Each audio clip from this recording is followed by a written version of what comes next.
God of our many understandings, you have gathered us here, gathered us together though we are yet physically apart. You are great and mighty, yet filled with grace and mercy. Help us to share that grace in our time together. Beloved one who draws us closer to you, draw us closer to each other during our time together, that we might truly hear the stories of our neighbors and siblings in Christ. God grant us hope and the courage to be fully and unashamedly ourselves, declaring that we are beloved, created in your image, and undeniably of sacred worth. As we were created by you, redeemed by Christ, and sustained by the Spirit, we offer ourselves to you that we might experience your kingdom here on earth and in this moment. Guide us and grant us open hearts to receive what is offered. In your holy name we pray. Amen. Well, hello, everyone. Welcome to Our Christian's first ever Out in Faith. My name is Kevin Wynn, and I will be your MC throughout this weekend. Some of you may know that I work in education. I have a background in teaching as an English teacher in Thailand, and I have a master's degree in college counseling and student development. At the University of Houston, I do have a lot of interesting and fun conversations with my students, and I always like to use analogies and some jokes, and also a little bit of some reality to figure out where they want to go with their academic plans. So to start off our conference and Out in Faith gathering, I would like to thank Isaac for his great worship and praise time, and Amanda for her prayer. And I think we started out with some great thoughts and things to think about. But to start off with some levity, I wanted to give an academic joke, which is, what did the sorority girl majoring in biology say to her friend that accidentally stepped on her foot? Mitosis.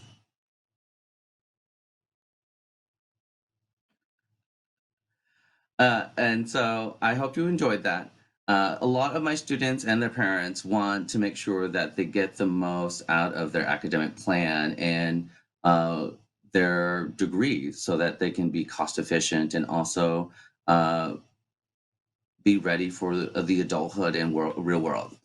So we know things come out of our plans or out of our hands. And so just like the times with COVID and the winter apocalypse that we had in Texas, and also any personal reasons or family things that we may be going through.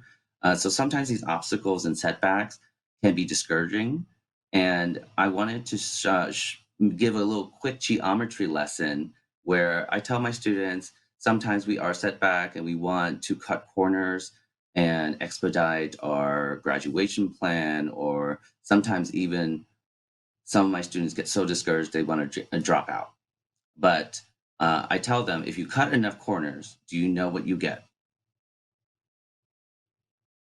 You get a circle. Sometimes you end up right where you started. And that's what we don't want you to be at. And that's why we wanted to have this weekend gathering.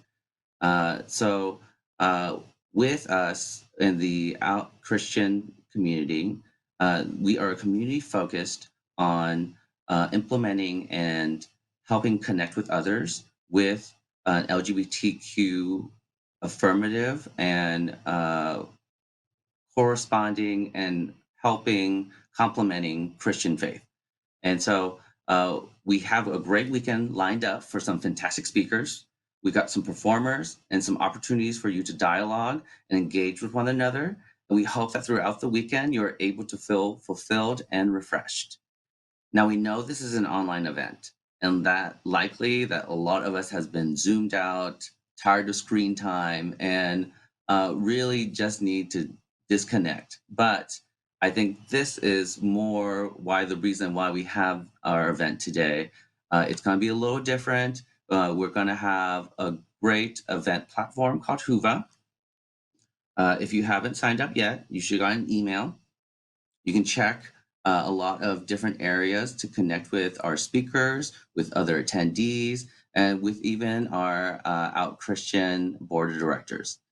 Uh, we are going to also have a contest. If you see in your additional resources section, there is a leaderboard for points. We are going to keep track of how many points you are earning through the Whova platform, and you are potentially going to win a prize for the top 3 earners. And we're also going to give away a free registration to the 2022 Out and Gathering event, which most likely may be in person.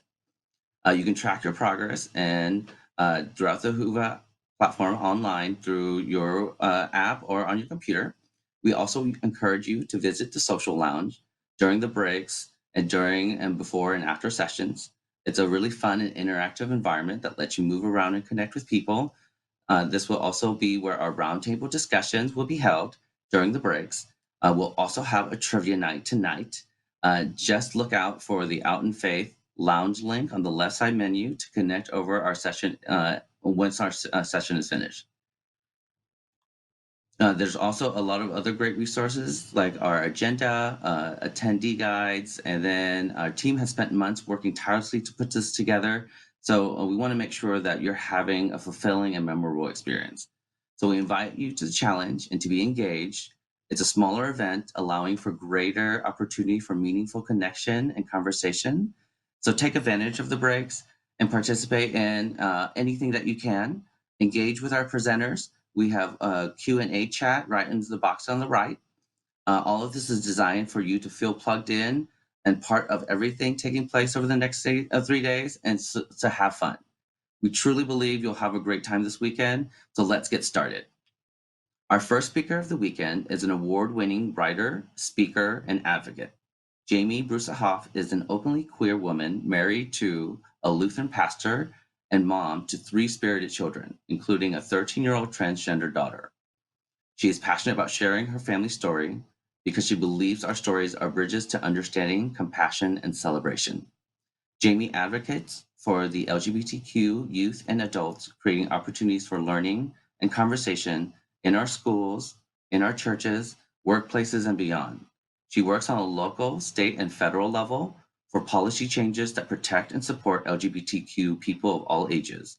She works alongside her daughter, Rebecca, an outspoken transgender activist, to spread a message of hope for all LGBTQ people of all ages and all around the world.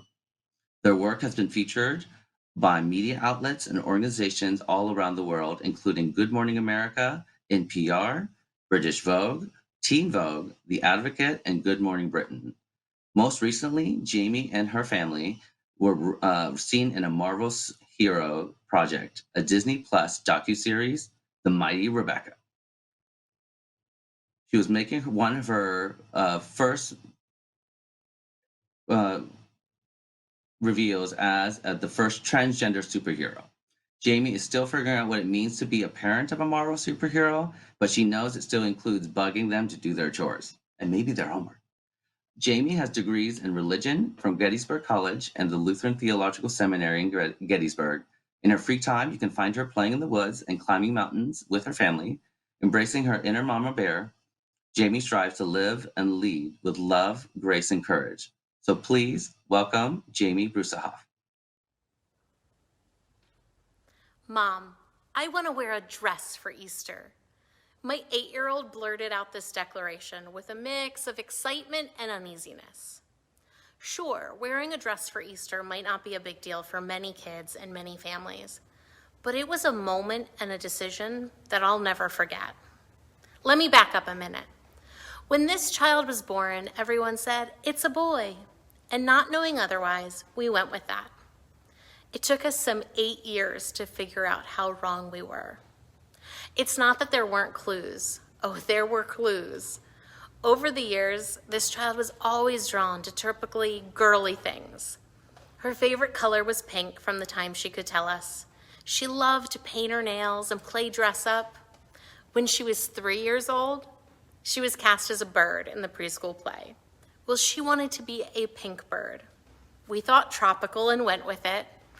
I'm not crafty at all. It took a lot of craft foam, spray adhesive, and a stapler to pull things together, but we did.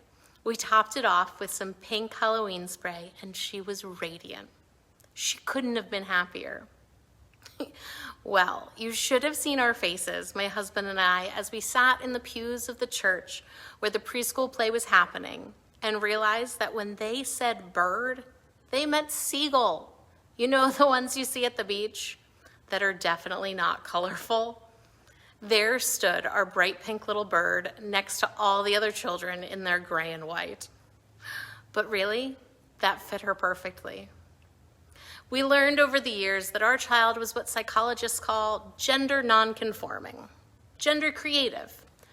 We assured her daily that colors and clothes were for everyone and that she could be any kind of boy she wanted to be.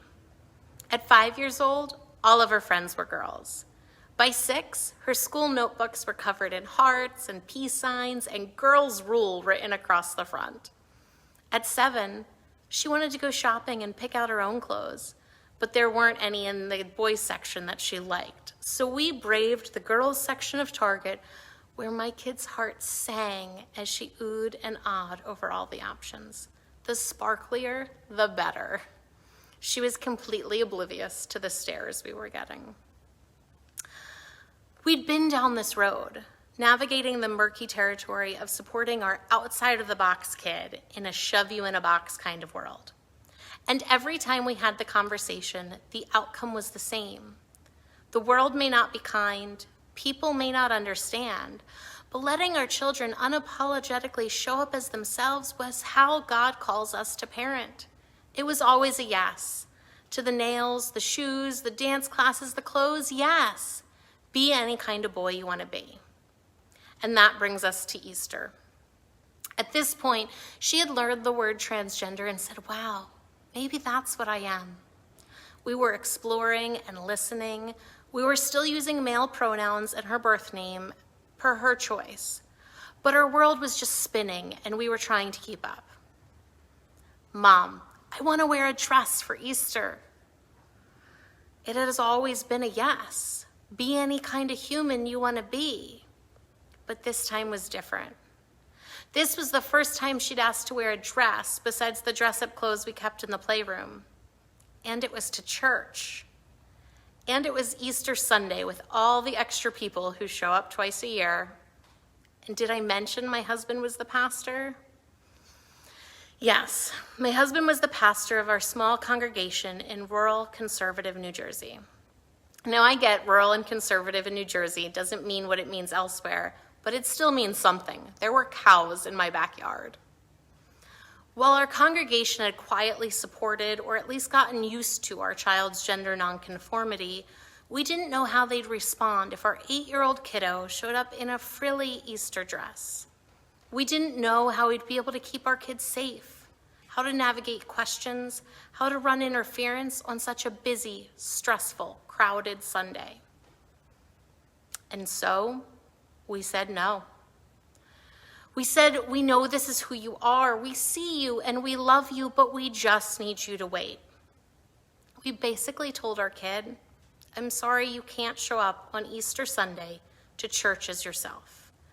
We need you to pretend to be someone else just a little while longer. Our daughter socially transitioned a few weeks later. She's now a thriving 14-year-old. She gets straight A's, she has great friends, she plays field hockey and does theater, she's a vocal youth activist, she's even a Marvel superhero. But I always remember that Easter. I'm really not sure if it would have been a positive experience for her to wear a dress that day. I'm not sure we could have kept her safe. And yet I can't shake this feeling that I chose fear over faith that day. Because here's the thing, it was never a question for us about whether this is who God made Rebecca to be. It was never a question of whether we support our child in being the most authentic version of herself. We are a family of faith. I have 2 degrees in religion. My husband is a pastor. We didn't need to dig through Bible verses or open big books of theology to figure out if our kid was okay. We saw it in her. We saw her struggle with not being herself in the world, the depression and the anxiety at such a young age. And we saw her joy explode when she went into the world as herself, when she didn't have to pretend to be someone she wasn't. It told us everything we needed to know, because everything we know about the God who created us is that they love us wildly and deeply and recklessly. Nope. God isn't what we feared when Rebecca transitioned. It was human beings. It was the church. We feared for her safety, we feared for her future, but not because there was anything wrong or scary about her, but because the world can be a scary place. In 1 John 3:1, part of this weekend's theme verse, we hear this: "See what love God has given us, that we should be called children of God, and that is what we are. The reason the world does not know us is that it did not know God." God created each and every one of us in God's own image. Gay, trans, queer, bi, non-binary, gender fluid, and more.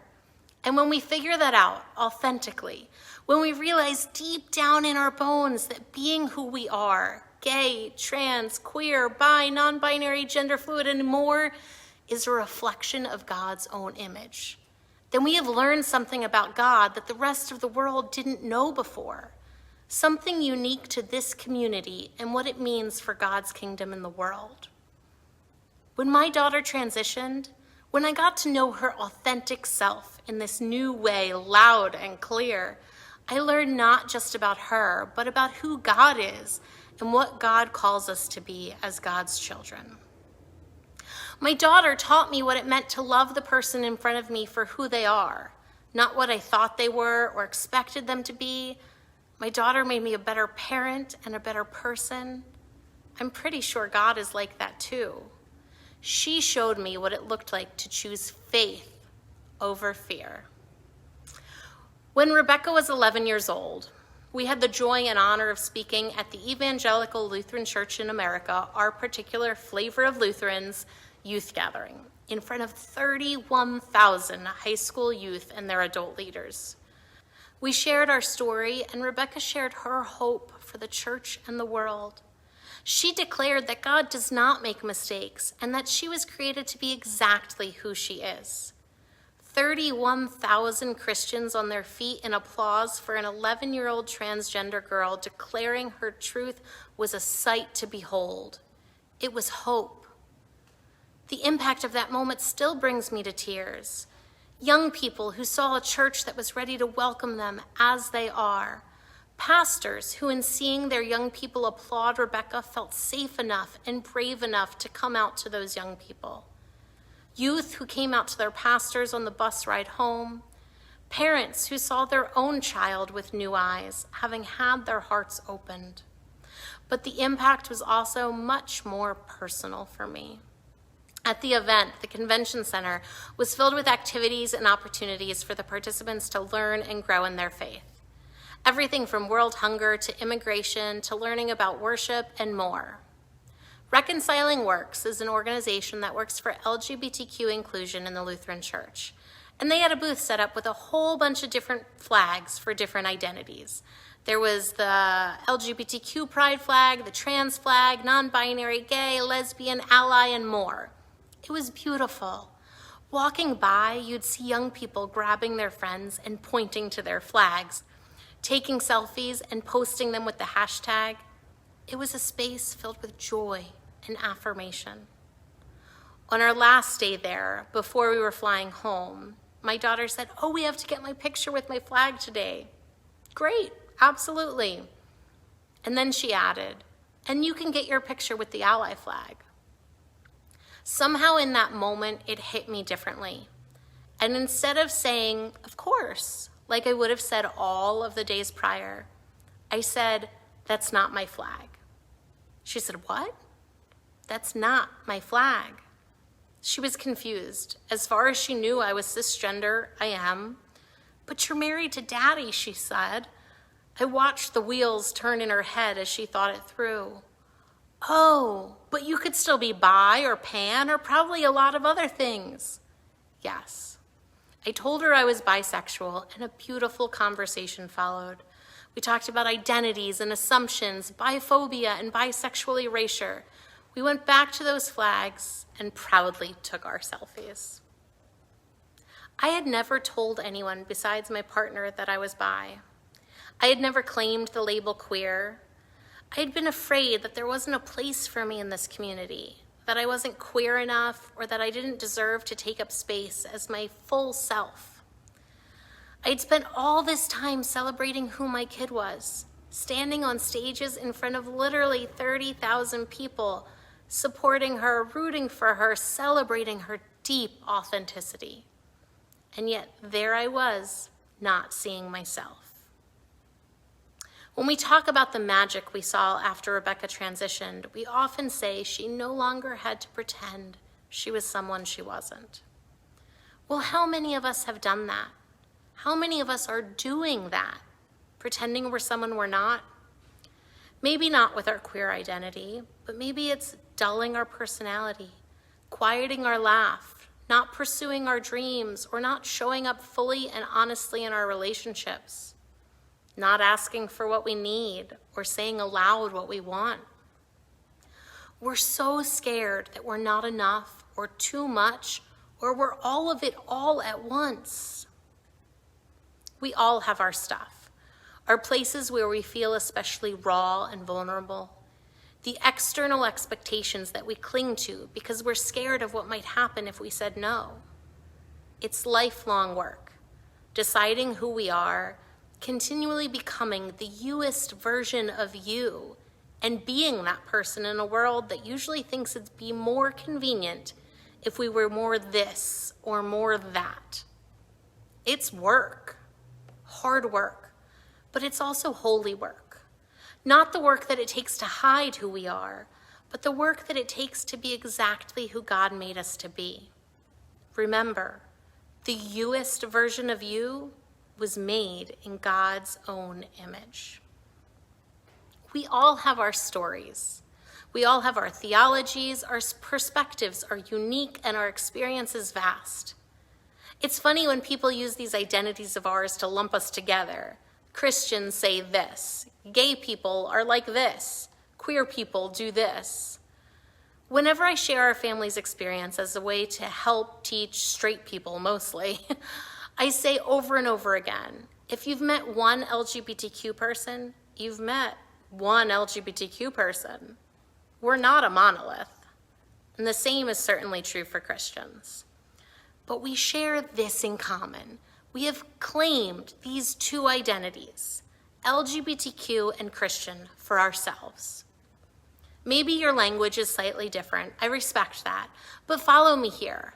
All of us are here in this space right now because we claimed these identities for ourselves and they've brought us here.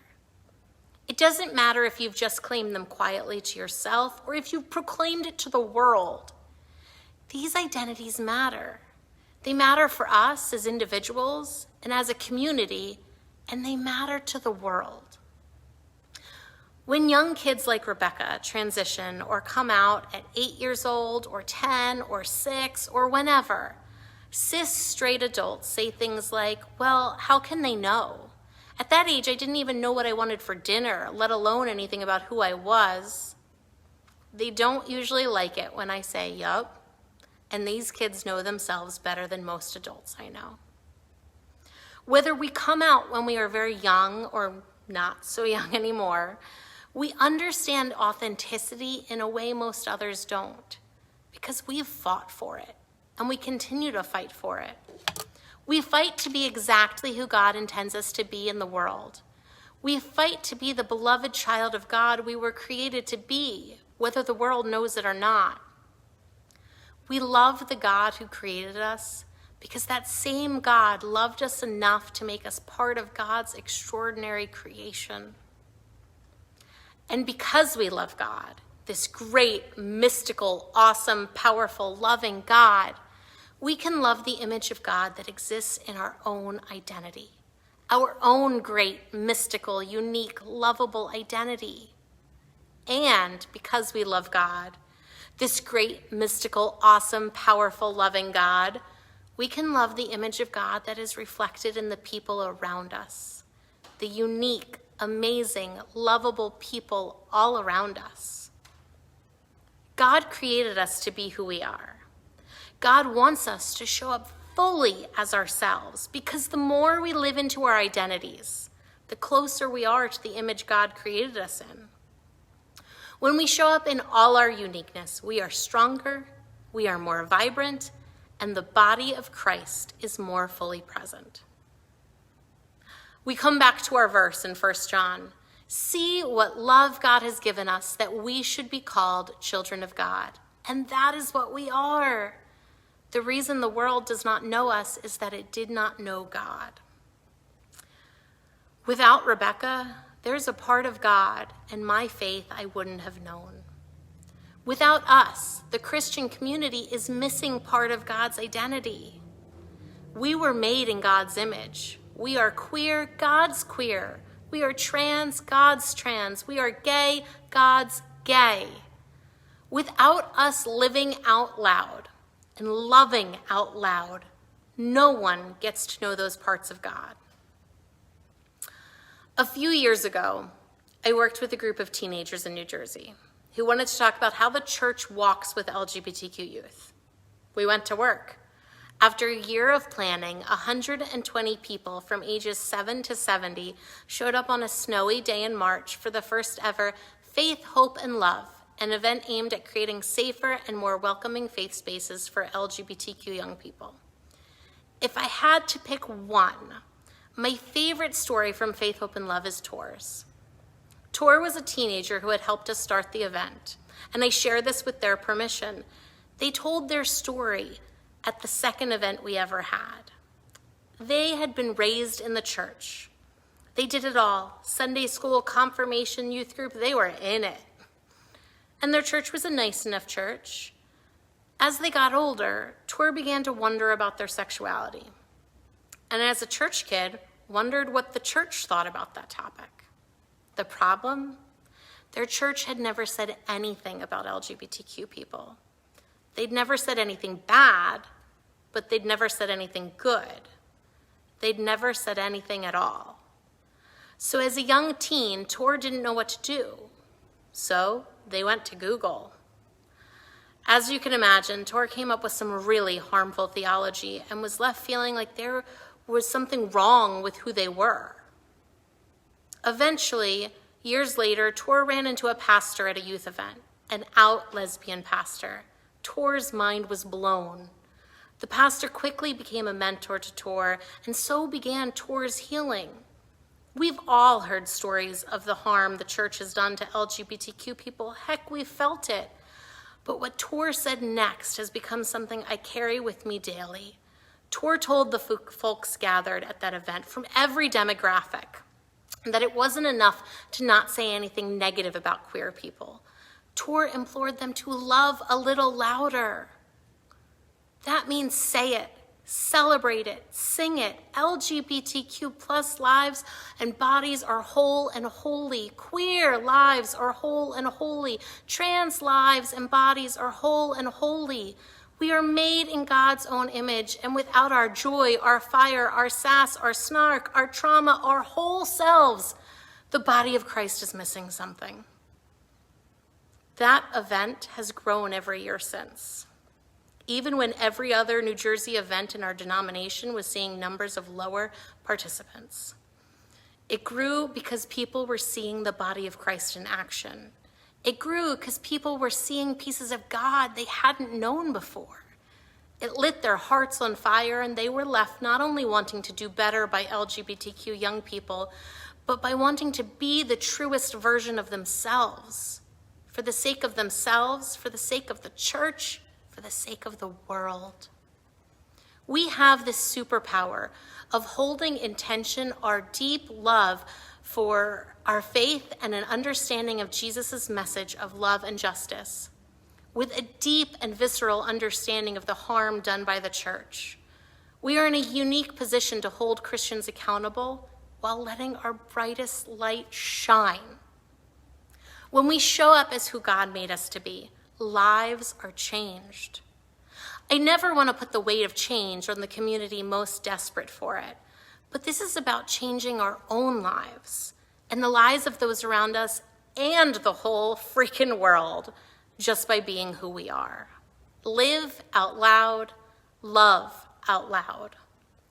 That's why communities like this are so important.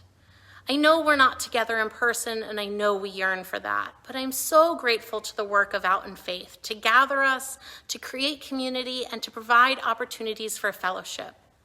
Y'all are my people. I go out into the world and I do the things I have to do around those other people, but here I know I am safe and loved. I know that even though our stories may be so very different, that doesn't take away from our community. It makes it richer. And I know that I can show up with all of me. Most of all, I know that us being together as a community changes the world. It does. It straight up changes the world. We can't always see it, but my inbox is regularly filled with young people who are awed and inspired just to see us existing, because we are showing them parts of God they didn't know existed. I am a proud member of this community, but I want to tell you something as a mom too, as a pastor's wife, as a seminary-educated ministry professional, and as a Christian. You are not broken. You are not too much. You are exactly who God made you to be. You are the proof that God is creative and silly and wild and love. You are what gives me hope in the church, whatever that means, what gives me hope in my faith, and what gives me hope in the world. I need you to know that. I need you to let it soak deep into your skin, into your being. And I feel confident speaking on behalf of a large community of mama, papa, and parent bears. You give us hope for our kids. You've blazed a trail for them in ways you don't even realize just by being yourself. And that is God's love in action. Thank you, Jamie. I really enjoyed hearing about the different parts of God that people haven't seen. I've heard recently a quote that I really like now, which is, there are as many shades of different as there are of people. So the same message is, I guess, rather than be a seagull, be a flamingo and be a flock star. We are going through some of our questions and the Hoover website. You can also learn more about Jamie and Rebecca by visiting jamiebruesehoff.com. And links and information for all this weekend's presenters will be available in the Digital Resource Center during and following the conference. Throughout the weekend, we're going to be giving away special door prizes as well. On top of the leaderboard for Hoover, we're also going to do random door prizes for all the main gathering sessions. Like today, we'll pull out a list of all the participating attendees and draw a name to win a prize for our presenters, announced at the end of the session. So don't miss out on your chance to win some great prizes. Continuing on today, our next speaker is a renowned artist and illustrator who is still amazed about having an IMDb page. Stacey Chomiak got her start on the well-loved series My Little Pony, Friendship is Magic. While she continues to lend her talents to various children's animated shows, she also illustrates kids' books and is an SCBWI member. She lives happily nestled amid the tall trees of the West Coast, not far from Vancouver, Canada. Stacey identifies as a gay Christian and loves to advocate for the LGBTQ community and have conversations about faith and sexuality. When she isn't furiously sketching, Stacey is likely to be out for a jog, critiquing her favorite Hitchcock film, and encouraging her children to dance with her to Whitney Houston. I want to dance with somebody. Her illustrated young adult memoir, Still Stace, My Gay Christian Coming of Age Story, is set to release later this year, so keep a lookout. Also, as a side note, I hope you are all getting used to the Hoover platform and its features, because if you have any questions for Stacey during her presentation, you can utilize the question and answer box, and she'll answer them as we go along. So let's welcome Stacey. Hi, everyone. I'm really excited to be here. It's so nice to see everybody virtually, but I wish we could be in a room together. But I just want to thank Trey and the whole Out in Faith team for setting this all up seamlessly so we can meet from around the globe. So today I'm really excited just to share a little bit about how I've learned to own my story as a gay Christian. And I'm going to touch a little bit on what it's like to be an LGBTQ Christian parent, especially in the midst of a pandemic. And I'm going to share how my illustrated memoir, Still Stace, came into being. So if you guys have any questions, I'd love to chat after the video. Hi, friends. I respectfully acknowledge that we are meeting on the unceded traditional territories of the Katzie people. I want to thank them for the honor of being a guest on their lands. I'm taping this at my home church in Maple Ridge, BC, Open Door Church. I'd love to start off by reading one of my favorite poems by Mary Oliver, entitled Wild Geese. You do not have to be good. You do not have to walk on your knees for 100 miles through the desert repenting. You only have to let the soft animal of your body love what it loves. Tell me about despair, yours, and I will tell you mine. Meanwhile, the world goes on. Meanwhile, the sun and the clear pebbles of the rain are moving across the landscapes, over the prairies and the deep trees, the mountains and the rivers.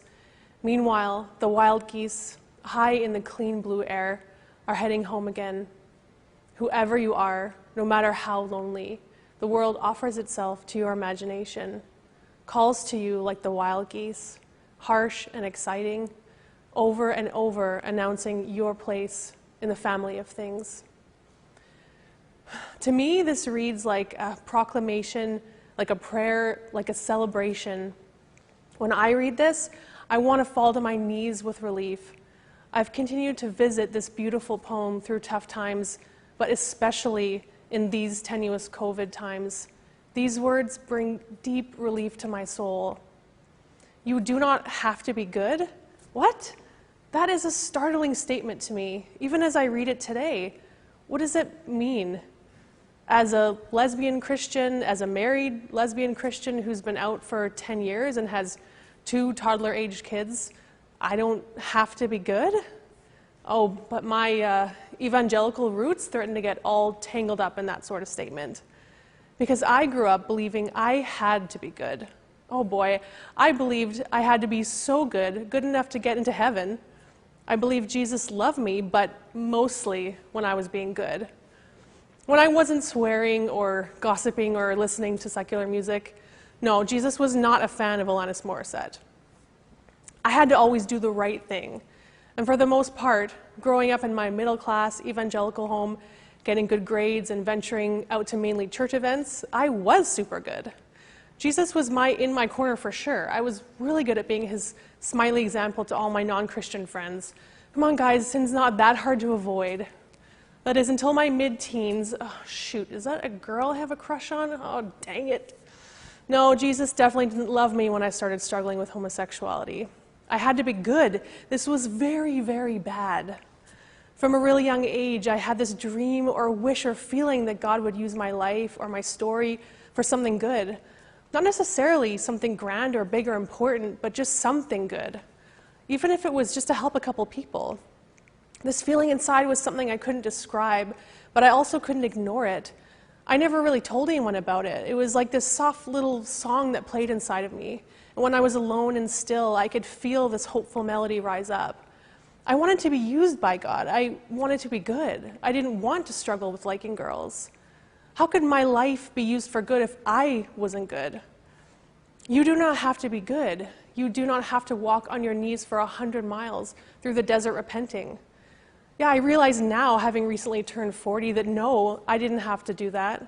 But the moment I started struggling with homosexuality at age 16, I got on my knees and I crawled through that desert repenting every single day. I would wake up and realize I was still attracted to girls and pray through tears, asking God to change me. I don't know how many miles I walked, but I walked through that desert for 13 years. You only have to let the soft animal of your body love what it loves. Tell me about despair, yours, and I will tell you mine. For 13 years, I fought against my body and my heart and its innate desires. I grew to hate them because I was taught to do so. I believed my desires were bad, and therefore I believed I was bad. Despair clung to me like a thick, wet blanket. I desperately wanted to let that soft, raw part of myself love what it loved, love who it loved. But no, I had to be good. I had to fight against these secular desires, and I fought with God when He repeatedly ignored my pleas to change them. It wasn't until I became almost 30 years old, and I came to the end of my rope, and I felt like my soul was splitting in two. I had to finally admit I couldn't pray my gay away any more than I could change the color of my eyes. And I didn't want to leave my faith because Jesus and I had a really deep relationship, and it was woven into my DNA. But I was so tired of fighting myself and fighting God. I had to just take a deep breath, and I had to own my story. I finally asked God to take my sexuality and take my faith and bless them together as one. And no one had told me I could do that. I never thought it was possible, and so I never asked. I believed I had to choose one because I was taught that. And as ridiculous as it sounds, after I asked God to bless all of me, I felt almost immediate peace. I was so used to this constant chaos in my body, and at that moment, a warm gentleness began to calm the storm. I knew deep inside that was God finally exhaling, because He saw that I finally came to this place where I asked Him to bless all of me, because all of these parts are good. After the peace settled, I realized I didn't exactly know what to do next. I mean, I was a Christian and I was gay, and how does one go through life proclaiming to be a gay Christian in their conservative evangelical families and churches? I had thought through other scenarios, life as a Christian or life as a lesbian, but this, I didn't know any other gay Christians that existed, so this was really scary territory. I wasn't sure where it would lead me, but at least I was moving forward with this peace inside. No one could take that from me, and I knew it would help me own my story one step at a time. As the months and years went by, I felt God asking me to share my story in really small ways here and there. And if I wasn't sure, I would close my eyes and hear that melody deep inside, and it always nudged me to say yes. Conversations or questions with pastors or friends would come up, and I would just try to be honest. I would tell them who I was. I would tell them about my peace, even if it was scary or awkward or often hurtful. Whoever you are, no matter how lonely, the world offers itself to your imagination. I've always used art as a way to escape. I would sit down as a little kid and draw any animated character I could find. Even as a child, it felt empowering to see something be created on this blank piece of paper in front of me. There was always an unspoken piece of me that I could tap into when my pencil ran across the page. It was a sort of language that I could only feel. Now, as much as I desperately loved drawing, it never came easily to me. As I got older and more aware of others looking at my drawings, I struggled with perfectionism, and I wasn't sure if they were right. And even today, as a professional artist, it does not come easily to me. I've always worked really hard at it. But the need to do it is always there, and I often feel this desperate urge to sketch something, and I wrestle with translating it onto the paper or screen. And more often than not, something gets lost, but the need to get it outside of my body is loud, and so I keep trying. Like many people, I struggle with a lot of self-doubt and perfectionism, and I often fall into the trap of comparison. I know so much of that is our human nature, and being a people-pleasing woman doesn't help that either. I'm often surprised when our 4-year-old daughter immediately compares herself to her friends or her brother. Why did they have that, not me? How come their shoes are shinier than mine? Or when she sits with me to draw and she wants to immediately crumple her paper because her flower isn't perfect. That negative voice in our heads, it starts so early. I try to remind her, there's only one her in this world. Perfectionism is never the goal. Making mistakes and trying new things, it's how we grow. It reminds me to have continual grace, too, for that little girl inside of me. I think we're always learning how to change the stories in our heads to be more positive, even as adults. I think maybe more so as adults. And that's one of the beautiful and often difficult things I've found about being a parent. Trying to encourage and guide these tiny people entrusted to us. We get our own childhoods reflected back to us in these little humans as they grow, and sometimes that can bring up really painful stuff that we thought we already worked through. In my office at home, which in 2020 became my only office in this work from home Groundhog Day, I have a few things written in Sharpie around my desk, and two of them I have to read all the time. One I wrote just to myself, and it says, "Just be Stace. That's all you have to do." Sometimes I forget there is actually only one me, just like there is actually only one you. The best gift we can give ourselves and the world is to just be only entirely, thoroughly just us. The second quote is from Brené Brown. It reads, "Stay in your own lane. Comparison kills creativity and joy." I know this is so true every time I allow myself to compare my art or my journey to someone else. It literally zaps me of all of my joy and takes me away from being paralyzed of creating anything new. But how do we own our own stories if they aren't as flashy or sexy or desirable as the stories we see on Instagram? Dang it, my cookies don't look that cool. Social media has opened us up to comparing things we never would have before. Why do I even care about seeing someone's dinner? Because I do. It sets us up for this never-ending want mentality. What we have isn't enough. It's not the best. It's not satisfying. How can we push against that? How can we stop and choose to practice gratitude with what we have and who we are in this moment? Because if I'm unique, that means that my life, my imagination, my perspective, gifts, talents, they're all unique too. Only I can translate my version of my story for the world, and this world needs everyone's story. Since finding my peace over 10 years ago, I've been searching for just the right way to tell my story. Because when I was walking through my desert, I could never find stories of someone like me. And believe me, I looked far and wide. I desperately wanted to talk to a woman who loved Jesus, but also wanted to make a life and a family with another woman. And now I guess I am that woman. After peace flooded my body, I felt that nagging urge inside of me, like when I had to do a drawing. I needed to get my story outside of my body somehow. What if there was someone out there who was like younger me, who needed to hear it? Since having our kids in 2016, that need increased by a lot. I want my kids to have examples of marginalized stories like mine. Stories that merge faith and sexuality, stories that talk about LGBTQ Christian families like ours and how we had to fight to get here. As one of their moms, I want to show them how to listen closely for their own voice inside, and then to chase down their own wild paths. I want to show them to believe in themselves and how their dreams matter, no matter how audacious they are. Because my dreams have always been audacious. When I was 16, I wrote a Christian-themed horse adventure novel for young adults. Shockingly, it's still looking for a publisher. I've always loved to write, but it's been a sort of secret dream between God and I. I chose to pursue art as my career, so my writing dreams went to live quietly in the pages of my journals. I've worked in animation for almost 10 years and thought about doing a short animated film of my story, but nothing ever materialized. Then one day last year, I was sitting in a therapy session where I was talking to my younger self, and it hit me. I should write and illustrate a kid's book for my younger self and help her and I heal together. It literally just dropped in my head, clear as day. Once in a while, I feel like there's ideas that come and they resonate so deeply. It's as if the idea has been living there my whole life. I just finally dusted off enough layers to reveal it. So I started drawing. I started sketching in the commuter train into Vancouver, just little storyboards of teenage me sitting in church, feeling overwhelmed by shame. It felt right, but also surprisingly hard to open up myself to sketch these moments out. I knew there were people in my life who wouldn't want me to tell my story. And I think growing up in the evangelical church, struggling with homosexuality, I was always surrounded by that thick layer of shame and guilt.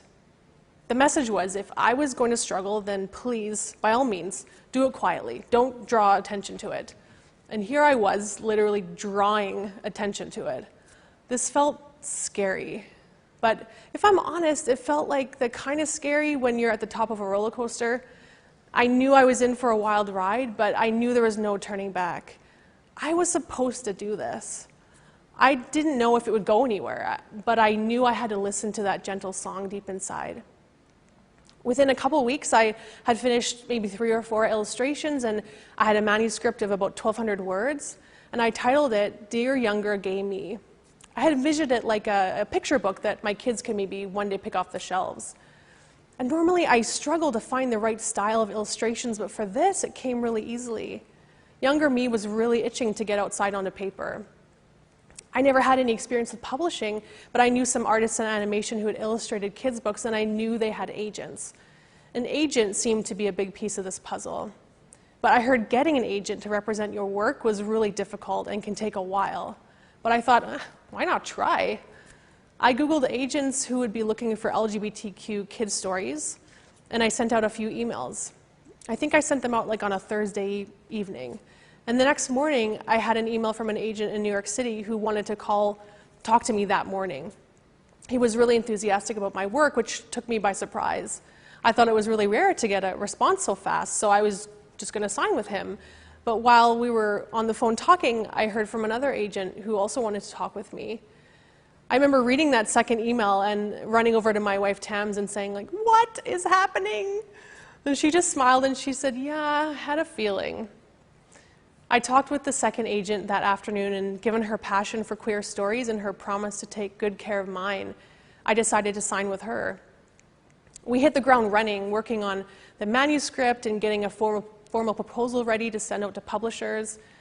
I remember looking at my first illustration of young me sitting on her bed, surrounded by a bunch of Bibles, searching for answers about what homosexuality meant to her little Christian soul. And I asked God right there, God, please just take this story and do what you want with it. It's not about me. I want this to reach someone who needs it, to know they'll be okay, to know they are okay. I promise to just work hard and be as honest as I can. And I forget sometimes that prayer can really change things. The next few months, my little story took on its little own evolution. We got feedback from a few editors about how they loved the story and the art, but they felt it needed more detail to connect with readers. Inside, I winced. More detail. I had purposely skipped over massive sections of my life to give the Coles notes on my journey. I think I had some big fear and shame about sharing it all. Vulnerability is really scary. What would people think if I did share it all, and why would people even care anyway? But again, I felt the nudging inside to just trust where this process was leading, and I just vowed to get out of my own way. A major shift soon happened when an editor suggested that my story might work better as a young adult graphic novel instead of a short picture book. The idea of not only rewriting, but majorly expanding my story was terrifying. But I trusted the feedback from these editors, and under my agent's encouragement, I wrote a couple chapters just to get my feet wet. I sent them to her, and then I dove under a bunch of blankets to await her thoughts. She soon responded with, "This is so great, keep going." With that short sentence of encouragement, I felt my story groan inside with a deep need to burst out. That night, something woke me up at 3 a.m., and I never have trouble sleeping, by the way. I literally felt myself being pulled out of bed and onto the computer. I made a coffee, I took a deep breath, and I started typing. Something happened to me that's never happened before. I could feel some other force in my hands as I typed. Whether that was God or just the coffee kicking in, I'm not sure. I probably looked like that YouTube cat at the computer, frantically typing. I just couldn't stop. It poured out of me, and I sat there for the next 22 hours as I wrote. It was an opening of the floodgates, and I was just standing there holding the door. Tams would occasionally open the door and leave snacks and ask if I was okay, and I would just say, yeah. I'd just keep typing and say, I'm fine. My story went from 1,200 words to 43,000 words overnight. A couple months later, we received an email from a publisher saying they were interested and were going to take it to acquisitions. Soon after that, I stared at disbelief at my screen when we got an official book deal offer. They asked if we could change the name to align better with the young adult market. After rounds of suggestions, we landed on one of their picks, Still Stacey, my gay Christian coming-of-age story. I'm still getting used to having my name in the title, but it publishes this fall, and I continue to be in disbelief. This audacious dream of mine is coming true. I cannot believe I have this opportunity, a chance to merge my love of art and my dream of writing to tell my story in my way. It's so humbling and liberating. This feels like in Luke 12:48, where it says, "From everyone to whom much was given, much will be expected." This is a privilege I do not take lightly. But am I nervous as to what happens next? For sure. I own my story, I wrote it, I illustrated it, I poured my heart and soul into it, and I was as honest and vulnerable as possible. But how do I own my story this fall when it actually comes out and people read it and give me all kinds of feedback? How do I own my story when I know there are people close to me who would rather I not talk about this? Who will have major criticism or heap Christian guilt upon me for saying that being gay is okay in God's eyes when they believe it is absolutely not? Well, Brené Brown said, owning our story and loving ourselves through that process is the bravest thing we'll ever do. So I'll just try to be kind to myself and try to be brave. I'll just take a deep breath and I'll just keep going. And yes, I'm sure there'll be crying and therapy and carbs, but the point is I will keep going. I will continue to own my story every single day. I will choose to be okay with what happens and let it go. And dang it, I can be really proud of myself too. I can look back and know that I followed that knowing song inside of me and that I have been authentic to that. And that is all I need to do. That is all any of us can do. I cannot control how other people will read it or interpret it. I just need to hold my hand open and allow my story to take its own flight. When I was in animation school, a prof of mine said to the class, "You need to let your story tell you what it wants to be." I realized through this process, my story is going to be what it's going to be. But what about my constantly evolving story now, beyond the book, in the midst of COVID? My life today as a gay Christian parent, as a wife, as a daughter, a friend, as a human. I need to have grace for myself today, just like I can have for my younger self. I, like all of us, are on continuing journeys of becoming. Glennon Doyle writes, "I'm a human being meant to be in perpetual becoming. If I am living bravely, my entire life will become a million deaths and rebirths. My goal is not to remain the same, but to live in such a way that each day, year, moment, relationship, conversation, and crisis is the material I use to become a truer, more beautiful version of myself." We are becoming who we are meant to be, evolving from who we were yesterday and growing in all directions. I don't know about you, but life in quarantine has made me feel like I don't even recognize my own self anymore. I feel like I'm changing and growing and becoming in all these directions, and I'm just trying to hold on tight. Because sheesh, life is so scary right now. Can't we just pause all this scariness and just binge watch The Office for a while? Cleo Wade writes, "Change is necessary. It is important. Life is not supposed to stay the same. We are not supposed to stay the same. Our life, our communities, and our world are always in bloom. When we understand this, we see that change is growth, and growth is essential for each of us to reach our individual and collective potential." What are the ways in which you can or will or do own your story today? The story of who you were, of who you've become, and of who you are becoming. We can all learn so much from each other's stories, from seeing how weathered the paths are and how hard we've trudged through them to get where we are today. And right now, what our world could use a lot more of is empathy, compassion, kindness, and grace. Whoever you are, no matter how lonely, the world offers itself to your imagination. It calls to you like the wild geese, harsh and exciting, over and over announcing your place in the family of things. You have a place in this family of things. I have a place in this family of things. And this family of things right now is in the midst of COVID, and we are tired. We are discouraged. We are lonely. We are scared. I'm all of those things too. But I also see glimmers of hope. I hear whispers of victories, and I feel rumblings of celebrations. Morgan Harper Nichols writes, "Be still in the chaos. See how the body still breathes. How you are still filled with life in the depths of this uncertainty." As I've been learning what it means to own my story in this ever-changing world today, I'm learning that sometimes it means I have to hold on to grief and joy in the same moment.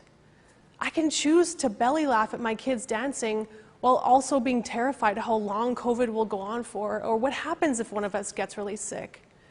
Because as Gary Haugen says, joy is the oxygen of doing hard things. When I came out in 2010, I remember someone close to me saying, "Please just don't have kids, it's not fair to them." I think of that sometimes when I stare into the beautiful brown eyes of my daughter as she tells me her latest dragon story. Or when I listen to my impossibly excited 3-year-old son asking me to come read a book with him. Life's not fair to anyone, but my kids, they stand firmly planted in this love that we give them. In every way I try to love them and be present in their lives, I'm owning my authenticity and I'm pushing back against that lie I was fed. I'm very far from a perfect parent, and it's indeed the toughest thing I've ever done. Especially in quarantine, I don't recommend it with 2 toddlers. But I'm here every day trying to show up for them, loving them as best I can. And our family may look different, but our love looks the same. So this doesn't change the fact that life right now is really messy, and sometimes as a way to practice self-love and forgiveness for my perfectionist self, I have to let go and just lean into this wondrous chaos that's unfolding. Seasons of life aren't necessarily good or bad, they're a mix of this beautiful mess. And life, especially today, is uncertain and stressful and so heavy, and I validate that. But I can choose to have radical joy and curiosity and intention, because life right now is still life, it still invites us to live it. 2020 was super rough on so many levels, but I'm filled with hope that even though we have so much further to go, we are talking more and fighting more for racial injustice, for our Black and Indigenous sisters and brothers. I have seen people rise up and do amazing things for each other during quarantine. I've seen people find radical new ways to connect when we have to stay physically apart. There is still so much hope, friends. I feel it vibrating in my bones. I see it softly glowing throughout my life. L.R. Nost writes, "Do not be dismayed by the brokenness of the world. All things break, and all things can be mended. Not with time, as they say, but with intention. So go, love intentionally, extravagantly, unconditionally. The broken world waits in darkness for the light that is you." An older woman once said to me in youth group in that syrupy Christian older woman voice, "Oh dear, God will always give you the desires of your heart." And I nodded politely, but I don't think deep down I thought it was true. But dang it, it's true. I'm not sure how, but today as I observe my life, I'm surrounded by so many deep desires of my heart, and I'm living in my full authenticity as a gay Christian woman. I believe God planted that seed of a dream in my heart at a young age to share my story, and I sit here today in awe as it slowly blooms in front of me. You do not have to be good. I realize now, as I read that poem, that is God's voice talking to me. Sweet child, you never had to be good. You just had to be you. And by the way, you are so, so good. You and all of your beautiful sexuality, your unique artistry, your wacky way of being, these are all so good. In fact, I will scatter the wild geese into the crisp air to remind you over and over that you have a specific, unique, and instrumental place in this family of things. Just go out there and own your story.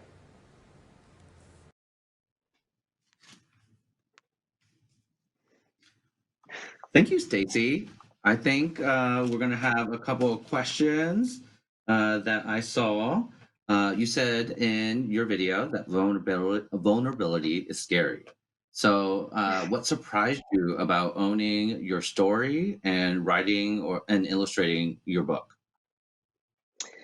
I think what surprised me is that I didn't realize like how liberating it would be, and I think how empowering it would be. And I mean, it was obviously very cathartic. There was times where I would sit there and draw something and then just start crying because I realized having to visualize it and sort of illustrate it was sort of a way of me reliving it. But it was really cathartic and healing, and I think it's just there's so much freedom to be had in sort of going back and sort of seeing how these things have happened and how God has shown up. So it's been a really beautiful and surprising journey so far. That's amazing. Can you say some of the challenges that have been throughout this process? Yeah, I mean, I think probably one of the biggest challenges is not having control, and I think what's going to be challenging going forward now that I sort of just finished it, and when it comes out in October, is not having the control over how people interpret it. I mean, I actually just saw someone on Facebook comment, and they said, you know, how can you have gay and Christian in the same sentence? And so it's just sort of me having to let go, and it's something very personal. Obviously, it's my most personal thing I'll ever write and draw about, and just sort of letting it have its own life, and not attaching myself to that. And that's, I think, going to be the biggest challenge for me. So with those challenges and I guess learning more about you, what do you wish younger you knew about you? Yeah, I wish younger me was just knew that she was okay. I wish that she knew that she was good and that she didn't have to get fixed, that she could just embrace this sort of beautiful being that God created her to be, and not sort of spend all this time focusing on trying to change something that actually might be the most beautiful part of herself. So I hope that this book is sort of a full circle moment for us together to sort of realize that and move forward. Okay. And then I know your book is coming out in the fall. You said it'll take a process to kind of unattach or detach from it, but with therapy and carbs, you can figure it out. What's your favorite carb? Oh, well, this is a hard question. How can I choose one? It's probably a toss up between pizza and then Tams, my wife, makes the best homemade cinnamon buns. So I've Ooh. definitely been binging on those in quarantine. So there's actually a place in Colorado, and it's called, I think, the Denver Flying Biscuit. In the morning, it's breakfast and brunch, and they have this huge cinnamon roll. And then in the Oh, afternoon, they change as a venue and become a pizza place because they use the same oven that they cook cinnamon buns to make oh pizzas. my word. I need to So just to go. let you know, that's just to Oh let my you know, word. that's I love that place. And then if I had a pizza place and I was doing a Christian spin, I would probably do something called Jesus Crust and have a Noah Ark special of Oh, a buy one get one. amazing. Amazing. I'll do the art for that. Oh yeah, that'd be great. I And would we love to. also wanted to say that we love that you did some of our coloring pages for those that may have had too much free time or didn't know what to do with COVID and everything and being distant. But we really appreciated your work and it was great. And we hope that our members got to enjoy it as well. Yeah, that was so fun. Yeah, I'm really glad you guys asked for that. It was fun to do. Okay, and so we mentioned earlier that each general session will have a special door prize drawing for those that are participating.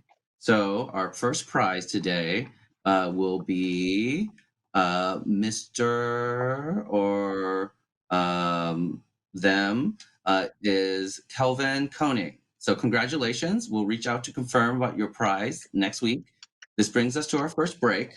During our breaks, the Out in Faith Social Lounge will be open for you to meet and chat with other participants and for you to take advantage of our roundtable discussion area. Earlier this week, we asked what topics you might want to explore. We also are still receiving ideas and suggestions.